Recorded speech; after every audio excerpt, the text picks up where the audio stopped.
बोलो विष्णु भगवान की जय। पाठ पूजा चैनल में आज हम कार्तिक महात्म्य का चौथा अध्याय सुनेंगे। कार्तिक महात्म्य के चतुर्थ अध्याय में भगवान विष्णु के मछली अवतार की कथा का वर्णन है, जिसमें वे शंकासुर का वध कर वेदों की रक्षा करते हैं। इस अध्याय में महिष कश्यप, ब्रह्मा जी और देवताओं के साथ अश्वमेध यज्ञ का महत्व भी बताया गया है। कार्तिक मास में भगवान विष्णु की आराधना से सभी पाप नष्ट होते हैं और मोक्ष की प्राप्ति होती है। चौथा अध्याय। नारद जी बोले, ऐसा कहकर विष्णु भगवान मछली रूप धारण कर कश्यप की अंजलि में प्राप्त हुए। उस मछली पर दया करके मुनि ने उसको कमंडल में डाल दिया। जब वह उसमें न समाई तब कुएं में डाला। कुएं से तालाब में, तालाब से समुद्र में डाली गई।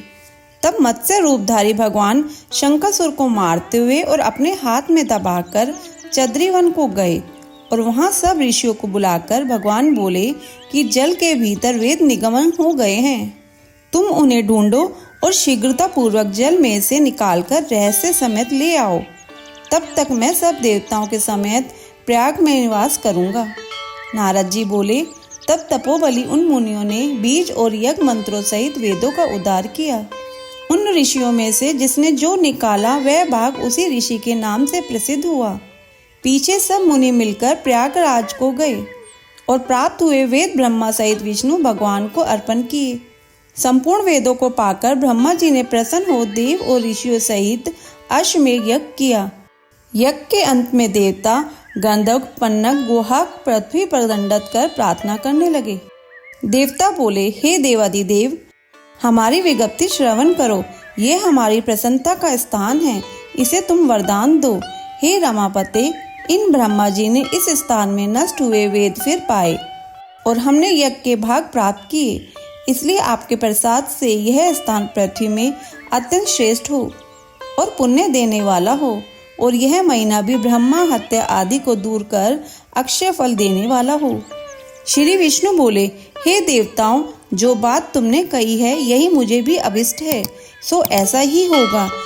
यह ब्रह्माशेम नाम से सबको सुलभ होगा। सूर्यवंशी राजा भागीरथ यहाँ गंगा जी को लावेंगे और इस जगह पर सूर्य की पुत्री यमुना जी का संगम होगा। जो पुरुष अपने पिताश्रों का यहाँ श्राद्ध करेंगे उनके पितृगण मेरे स्वरूप को धारण करेंगे। मकर संक्रांति माघ मास में प्रातःकाल स्नान करने से उनके दर्शन मात्र से ही संपूर्ण पाप ऐसे नष्ट हो जाते हैं जैसे सूर्य से अंधेरे का नाश हो जाता है, और उनको मैं 16 के समीप्य और सारूप्य इन तीनों प्रकार की मुक्ति कर्म से देता हूँ। हे मुनिवरों, मैं सर्वज्ञ रूप से बद्रीवन में सदैव निवास करता हूँ। जो फल और स्थान 100 वर्ष में मिलता है वह तुमको वहाँ एक ही दिन में ही प्राप्त होवेगा। उस स्थान के दर्शन करने वाले मनुष्य जीवन मुक्त हो जाते हैं। सूत जी बोले, विष्णु देवताओं से ऐसा कहकर ब्रह्मा जी सहित वहीं अंतर्ध्यान हो गए और इंद्रादिक देवता भी अंशों से यहाँ रहकर अंतर्ध्यान हो गए। जो मनुष्य शुद्ध चित्त से इस पवित्र कथा को सुनते हैं उनको प्रयागराज और बद्रीवन में जाने का फल मिलता है। अध्याय संपूर्ण।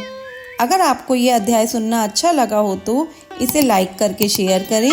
चैनल पे नए हैं तो सब्सक्राइब करें।